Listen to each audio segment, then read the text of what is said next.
கிறிஸ்துவில் பிரியமானவர்களே, ஆண்டவராகிய இயேசு கிறிஸ்துவின் நாமத்திலே உங்கள் யாவரையும் வாழ்த்தி ஆசிர்வதிக்கிறேன்.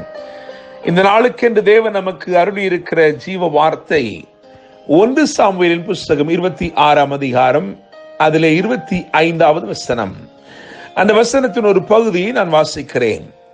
நீ ஆசீர்வதிக்கப்பட்டவன், நீ பெரிய காரியங்களை செய்வாய், மேன்மேலும் பலப்படுவாய்.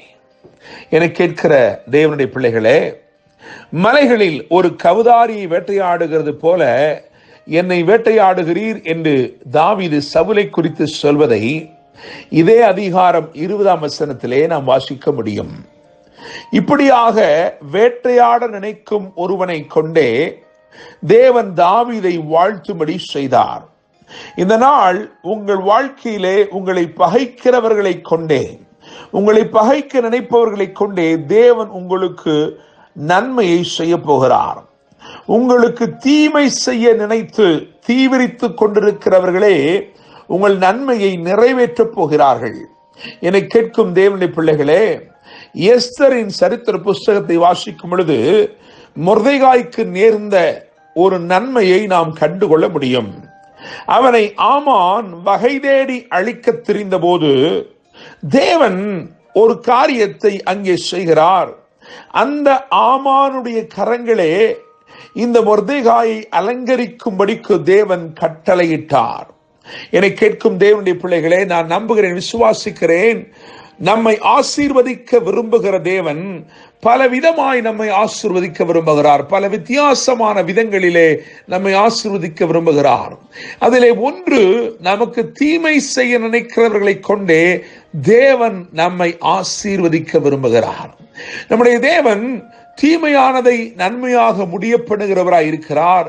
நமக்கு விரோதமாய் எழும்பின சாபங்களை ஆசீர்வாதமாய் திருப்பக்கூடியவராய் இருக்கிறார். ஆயினும் இந்த நாளிலே நாம் 3 காரியங்களை தியானிக்க போகிறோம்.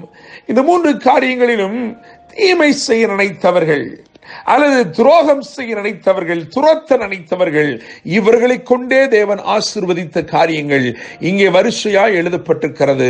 அவைகளை நாம் தியானிக்க போகிறோம். முதலாவதாக நாம் வாசித்த இந்த 1 சாமுவேல் 26, 25 ஆகிய வசனத்தை கவனிப்போம்.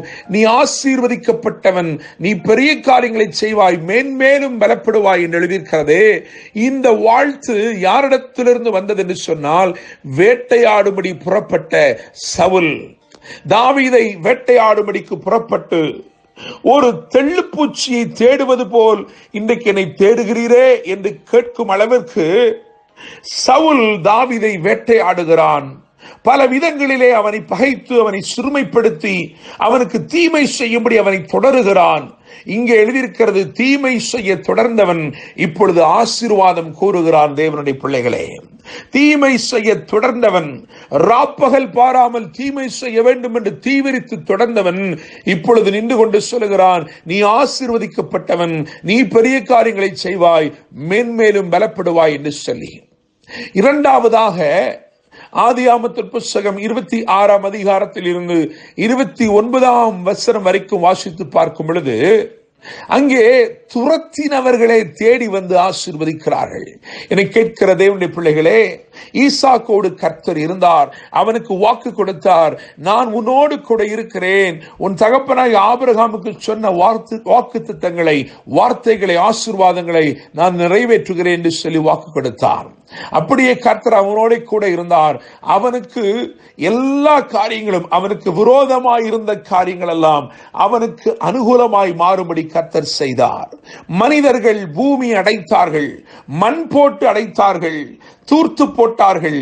ஆனால் அவர்கள் பூமி அடைத்த போது தேவன் வானத்தை திறந்து அவனுக்கு செழிப்பான விளைச்சலை கர்த்தர் கொடுத்தார். அவன் மேல் பிரியமாயிருந்தார். எல்லாரும் அவனுக்கு விரோதமாய் பொறாமை கொள்ளும் அளவிற்கு தேவன் அவனை ஆசீர்வதித்தார். அதை பார்த்தவர்கள் அவனை துரத்தினார்கள், அவனை பகைத்தார்கள். ஆனால் யார் அவனை துரத்தினார்களோ, எந்த அபிமெலேக்கும் அவன் ஜனமும் அவனை துரத்தினார்களோ, அவர்களே அவனை தேடி வந்து, நீர் கர்த்தரால் ஆசீர்வதிக்கப்பட்டவராமே என்று சொல்லி அவனை ஆசீர்வதிக்கும்படி தேவன் கட்டளையிட்டார்.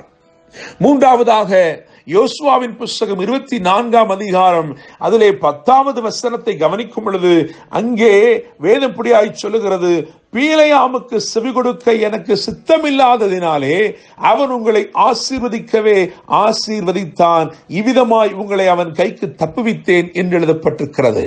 என்னை கேட்கும் தேவனுடைய பிள்ளைகளே, இங்கே கவனித்து பாருங்கள். சபிக்கும்படிக்கு அல்லது சாபம் போடும்படிக்கு கை நீட்டி கூலி பெற்றவன், சபிக்கும்படிக்கு கை நீட்டி கூலி பெற்றவன் தான் பீலையாம்.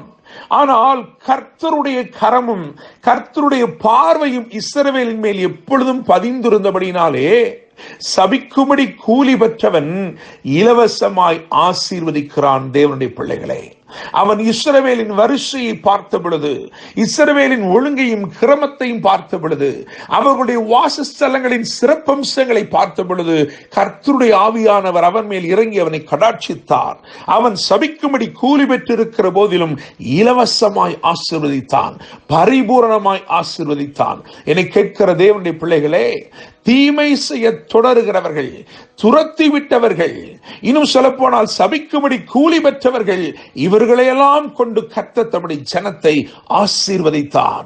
நான் நம்புகிறேன், விசுவாசிக்கிறேன், இந்த நாளிலே கர்த்தர் உங்களை வித்தியாசமான விதத்திலே தேவன் ஆசீர்வதிக்க போகிறார். நீங்கள் நினைத்திராத இடத்திலிருந்து உங்கள் ஆசீர்வாத சத்தம் எழும்பி வரப்போகிறது, உங்கள் ஆசீர்வாத தொனி எழும்பி வரப்போகிறது. இன்றைக்கு தேவன் அருளின வார்த்தை கவனிங்கள். 1 சாமுவேல் 26:25, நீ ஆசீர்வதிக்கப்பட்டவன், நீ பெரிய காரியங்களை செய்வாய், மேன்மேலும் பலப்படுவாய். இந்த நாள் முழுவதிலும் கர்த்தர் உங்களோடு இருந்து உங்களை பாதுகாத்து நீங்கள் பெரிய காரியங்களை செய்யும்படி உங்களை ஆசீர்வதிப்பாராக. நினைத்திராத இடங்களில் இருந்து உங்களை நன்மைகள் உதித்து வருவதாக. என்று அன்புடன் pastor Daniel Moses. God bless you.